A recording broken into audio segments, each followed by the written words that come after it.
everyone, I am Rebecca from ChemKnits and welcome to the Summer Mini-Skein mini-series. This week I will be sharing bonus videos every night that feature mini-skeins. Here I have a collection of both 10 gram and 20 gram mini-skeins, and we are going to be exploring different ways that we can dye these minis and look at techniques where mini-skeins will really help what we want to do shine. This series is going to feature a lot of gradients and fades because when we use some of our favorite techniques that we would normally do on, say, a 100 gram skein on 10 gram minis, you can get slightly different colors on each of the minis, which then if you combine them into one project could lead to a really lovely color progression that would be hard to achieve on just a full 100 gram skein. Some of these sort of gradients and fades that we will do with these minis are something that you could accomplish with, say, a sock blank. However, when you're dyeing with sock blanks, you often get resist from the individual stitches. And this is something that I love and I take advantage of all the time. But sometimes you might not want that sort of mottled effect. And so you can get different effects starting with these minis. Tonight, we are going to play around with breaking colors and dip dyeing. Well, sort of dip dyeing. I am going to make some dye baths with Dharma Twilight Gray, which is a color I know breaks, and then over time we'll progressively add more and more mini skeins to the dye bath to see if we can see the colors break that way. Think of it like breaking a dip dyeing a really long skein of yarn. But theoretically, we could end up with one color on the first skein to go in the pot and a different color on the other side. And I'm not just talking about levels of saturation, I'm talking about actually a hue shift if we get these colors to break. This is how Twilight Gray breaks on some 100% non-superwash wool. So we start off getting the slate blue, and there is this pretty reasonably saturated purple finish. I'm hoping that we will see the same kind of thing on the mini skeins, but since superwash yarns do absorb color faster, we might see a little less breaking and a little more of a gradient. But let's go give this a shot and see what comes out. Before we get started with the dyeing, I am going to pre-soak all of our minis in just some plain tap water for at least 30 minutes. I am pleased to finally introduce my new 12 quart dye pot. The typical dedicated dye pot I use is 8 quarts. I just finally opened this one up today so we could play with it. In each of these pots I have 8 cups of water, and I'm adding 1 tablespoon of white vinegar so that way we can make it nice and acidic. But I want to keep the total amount of acid fairly low because we don't want those final purples to absorb. Hopefully they'll need a little more acid, but we'll see. I mixed my stock solution of Twilight Gray about a month ago, but I think that it should still work pretty well. However, over the course of the video I might need to mix up a fresh stock because I'm not sure I have quite enough. I'm going to reduce the heat a bit on both of our now boiling pots, and we are going to add half a cup of our well shaken 1% stock solution to each of these. I am bringing the heat back up a little bit, and we're going to start adding our mini skeins in intervals. But we're going to do this a little bit differently. Every 10 seconds I'm going to add a new 10 gram mini skein to the smaller pot, and every 20 seconds I'm going to add a new 20 gram mini skein to the larger pot. Technically this will be dipping both of them at the same rate, but we will see. And this total timeline is about how long I would spend dipping normally, so yeah, let's just see how this goes. And let's go. Okay, those actually both went in pretty well. I wasn't sure how well they would sink in or if I'd need to stir, so I don't think I'm going to stir a lot. I think oh no, I missed the 10-second time point. Okay, and go. Oh my gosh, this is a little more chaotic than I anticipated. There we go. Okay, now I'm probably gonna need to start pressing. Oh no, I need to get another 10-gram one ready. I did lay these all out. I laid them all out so that way I would be ready to go. Oh dear. Oh, 10. I think this might be a little fast. We might be seeing more of a full-on gradient here. I'm gonna up the heat a bit. Oh dear, oh dear. We are approximate, guys, approximate. We might need to try some tweaking the conditions to get, a full fade. Shoot. A full broken fade at least. And that one definitely got a little bit messy. There's no question that we have a gradient here, but whether or not, well, time for the last one. Okay. Okay, there's no question that I think that there's going to be a gradient of color here. I am seeing a lot of blue all the way through. I'm not sure if we got towards that purple at all that I saw previously. Let's check the color. I mean, maybe there's some purplish left. I'm not completely sure.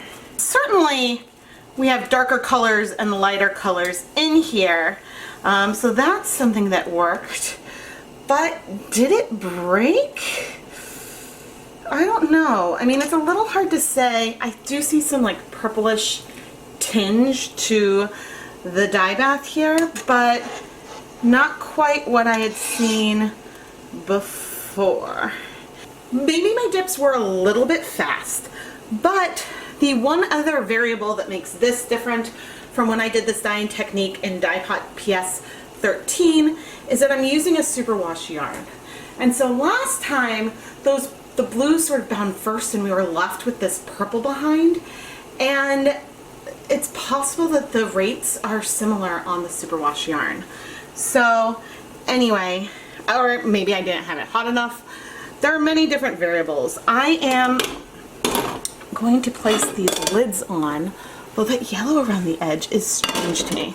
I'm going to place these lids on and go ahead and let this sort of simmer for about 10 minutes, or sit just below a simmer for about 10 minutes, and then we'll come and add more vinegar. Let's see where we are. I feel like a lot of the color, yeah, I feel like the color has mostly cleared. But let's take a peek.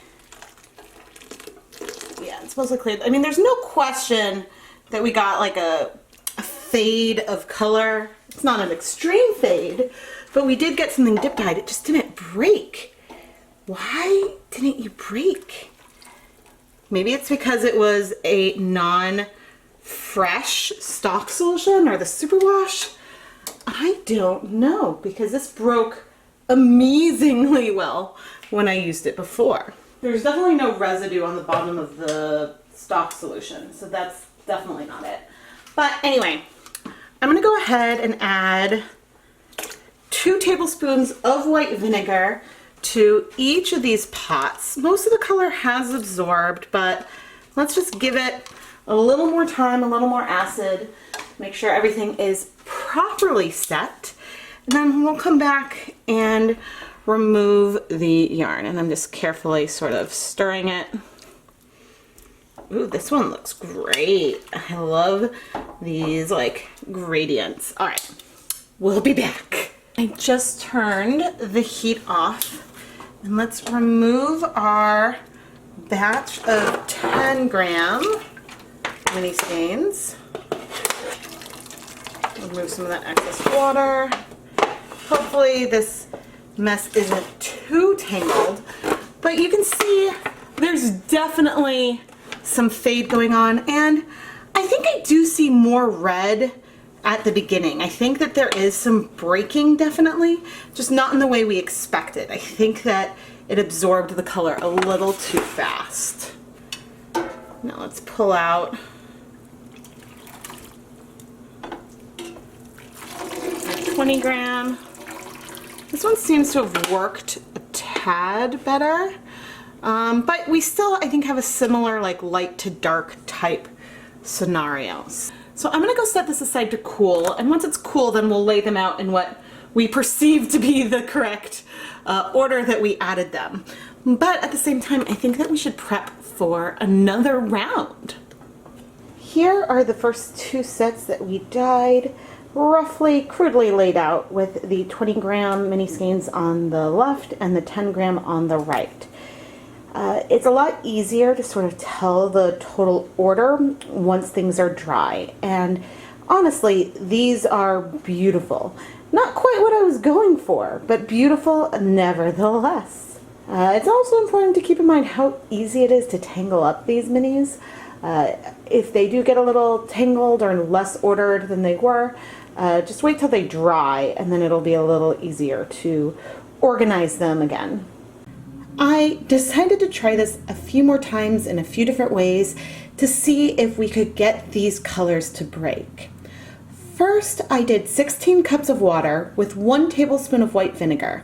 So this was less acid than our first round. In each round, I still used half a cup of the Twilight Gray dye. And this time I added my 20 gram mini skeins every 30 seconds. The results are beautiful, but not quite any breaking. Next, I used a freshly made 1% stock solution of the Twilight Gray dye, and again, half a cup of dye.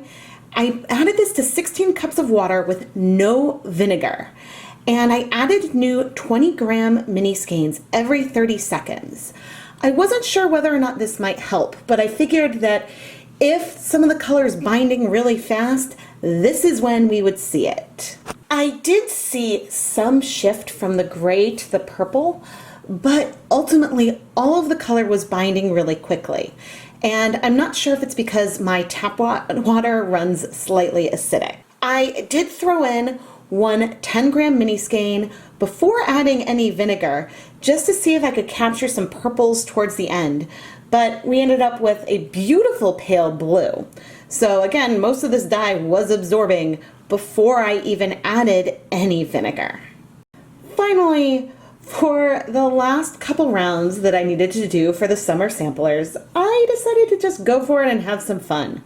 I started with 16 cups of water, 2 tablespoons of white vinegar, and then I added my mini skeins every 30 seconds, whether I was doing a 20 gram sock mini or the 10 gram sock mini. And so we got beautiful gradients with both. It's just, since adding the 10 gram minis took twice the amount of time, we got a little bit more of an extreme gradient. Again, if there's breaking, it was really, really subtle. And I found myself, again, fairly perplexed as to why this worked on the 100% wool, but not on these mini skeins. Could acid play a factor? Is the fact that I'm not dipping and removing a factor? These were a lot of questions that I had. Now, you guys all know I don't like to leave dye behind, so, and I'm not doing this just for this pastel because that really isn't very much color, but here is a skein of KnitPicks Stroll, which is also 75% Superwash Merino, 25% nylon. You can see that there was barely any color left in there. However, a spot where we did have some color was in our dyestock bottle. I just added some water, and now I'm adding our remaining color to our dye bath. I added some more water. Well, actually, that doesn't look like very much color at all, but I wanted to empty out this bottle so that way I could make a fresh 1% stock solution of Twilight Gray and use the same bottle. I plopped it in. I am going to move it now. Whoa! Some of that color struck fast, and it's looking rather red in there, isn't it? Interesting. Interesting. All right, I've now moved it around and we'll see what happens in here. Okay, that's looking, is it looking yellow, or it is looking a bit yellow? Interesting. Who knows? I'm gonna let this yarn sit in here until all the color is absorbed. You can see just how quickly that color struck to the yarn when we poured it on, and there really isn't that much acid in here. But I'm gonna just let this sort of cook, and I will show what the finished dry yarn looks like at the end of this video. I want to see if I can replicate the results from Dyepot PS 13. I have 8 cups of water, 1 tablespoon of white vinegar. I'm going to add half a cup of Twilight Gray. Just give it a nice stir. And we're going to start dip dyeing 100 grams of KnitPicks Wool of the Andes worsted weight yarn.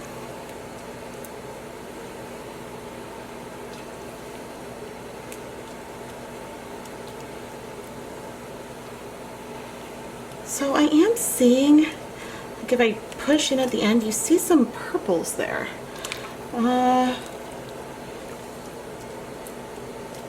So maybe it's just, yeah, this is definitely breaking. I have no idea what it is about the other colors, because clearly here we have this purple at the end. And there's no question that in this example, we got some beautiful, beautiful breaking. I'm now going to go ahead at this point and just add an additional 2 tablespoons of white vinegar.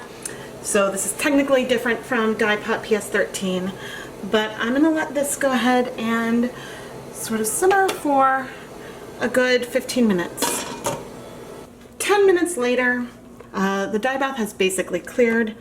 I am going to turn off the heat and let this cool off in the pot. But clearly the color broke here. When it comes to washing the mini skeins, I am going to put a nylon zip tie on the yarn just so that way I can keep different specific sets together. Ultimately, it doesn't matter because you could arrange them however you wanted, but this should hopefully help me keep from tangling everything even further. So I will be washing in cool tap water and using a little bit of clear dish soap, and then putting the yarn through my Mini-Skeins spin dryer and hanging all of these minis up to dry. Here are the finished dry mini skeins that we created with 4 different sets of conditions. The first 2 sets of conditions were used with our older, and by older I mean about a month old, dye stock of Twilight Gray, and then the 3rd and 4th were used with the newer dye stock. Of all of these, we pretty much just saw this sort of gradient. We have this sort of blue-gray that gets progressively lighter as we added the mini skeins. And it doesn't matter if we used 10-second intervals or 30-second intervals. In both cases, we really didn't see any breaking.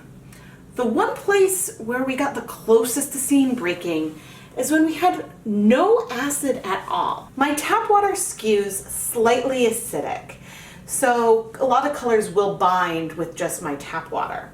And I do see hints of gray, and it does get progressively more purple as we go from the first one in to the last. But even with no vinegar, when I added an extra 10-gram mini skein into there, it's blue. So even those purple colors were binding with no additional acid. And just compare this to how extreme we can see the breaking on 100% wool yarn. And this skein and this set were both dyed the same day using the exact same brand new dye stock. So I think that the fiber content really does make a huge difference in watching Twilight Gray break. The Wool of the Andes worsted weight yarn is 100% Peruvian highland wool. And honestly, looking at this almost greenish blue all the way to the purple, it's hard to imagine that this was dyed with the exact same dye as everything else we see here. With no acid, the yarn looks way more gray and purpley than it does blue. In all cases, the dye bath cleared. So I don't think that it's that we left some dye behind. It could be a factor of the pH. Something about this color could behave differently under different acidic conditions. Although this skein right here had the exact same levels of water and pH as the first two did, that definitely look a lot more navy. The difference between this third round and everything else does perplex me because again, you know, this 30-second interval is very similar to the 20-second interval that we saw at the beginning. So I don't think it's the freshness of the dye stock that is making that difference here. That brings us to two other variables, technique or fiber content. All of these minis are 75% Superwash Merino, 25% nylon. And superwash yarns in general absorb colors faster. So it's possible that those little differences, the difference that let the purples sort of hang out on the 100% wool, didn't really work the same with the superwash because the colors bound faster. I did not dip dye a skein of wool to dye for platinum or a skein of KnitPicks Stroll at this time. That's something I will explore at a later date. I did sort of do a leave no dye behind and just randomly put in some Stroll, which is the same fiber content just from KnitPicks, and then add the end of the first set of dye stock. Just sort of pour it on and rinse out that bottle on that yarn. There is no question that we see breaking on this yarn. We've got purples and then we've got greens. And I am just really, really, really perplexed. I mean, it's sort of like these purples struck faster and then there was this, it almost looked reddish, but then it turned out to be more of a yellow that was behind. And I did see some yellow residue around the edge of the pot of some of the colors, but I don't know. It's possible that there were some yellow pigments that were sort of stuck in the bottle, so when we rinsed everything out, we got more of that yellow in here. But this yarn is beautiful, just a little confusing. Even if the Twilight Gray didn't break here, we have beautiful, beautiful colors. And any of these 100-gram sets would create something really, really fun, whether a fade, what have you. It's really, really pretty. And I love that they're each kettle dyed. There are a few resist points from the ties here.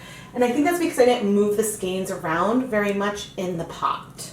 And moving the skeins around brings me to one more point.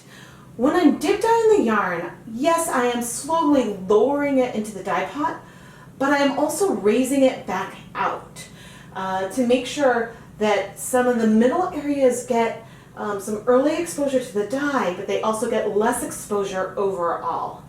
And with a lot of colors that break, sometimes when you dip in, you might start to see some purples that sort of diffuse up a little bit. Then as you raise it back out, the purples sort of fade away because maybe those aren't binding quite yet.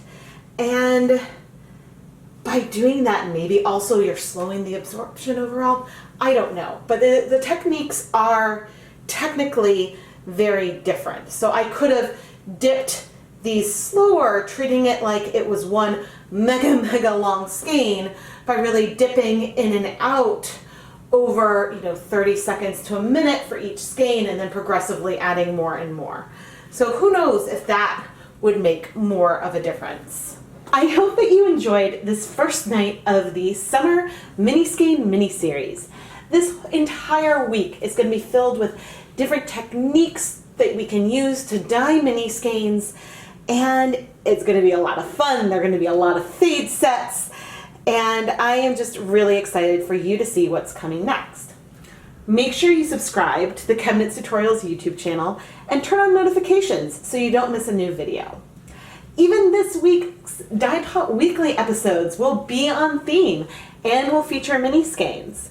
I am Rebecca from ChemKnits, and I really hope that you enjoyed this video, and if you are opening up one of the samplers from this series at home, I hope that you are really excited by what's to come over the next few nights. If you are a huge fan of ChemKnits and want to help support the content that we create, head over to the ChemKnits Patreon. I offer ChemKnits patrons some really fun perks, such as early access to new dyeing videos, behind the scenes sneak peeks, advance notice of shop restocks, which is important for things like the summer sampler, and more. I will leave links in the video description and iCard so you can go check it out. Thank you so much for watching, everyone.